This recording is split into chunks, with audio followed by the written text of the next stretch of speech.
وفاة الشاب عبد الله ابن الفنان حسن يوسف وشمس البارودي.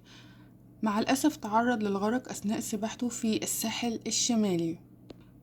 وقد تبين أن الشاب عبد الله قد وصل إلى المستشفى ووظائف جسمه متوقفة تماما، وهذا الشيء الذي أظهره الكشف الطبي الذي أكد وفاته. وتم إيداع الجثمان في المشرحة تحت تصرف النيابة العامة التي تولت التحقيق في الحادث. وفي التحقيق قد أظهر أصدقاء عبد الله ومن خلال استجوابهم عن ما حدث أنه كان يسبح في إحدى القرى في الساحل الشمالي التابعة للساحل الشمالي، وتم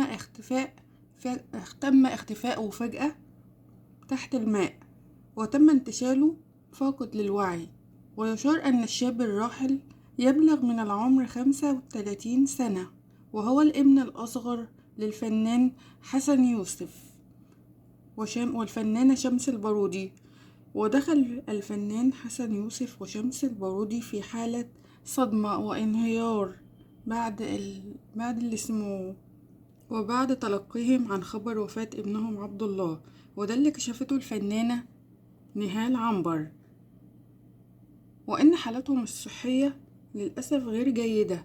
ويشار أن لديهم 4 أبناء، وهم نريمان ومحمود وعمر وعبد الله. ربنا يصبرهم ويسكنهم فسيح جناته.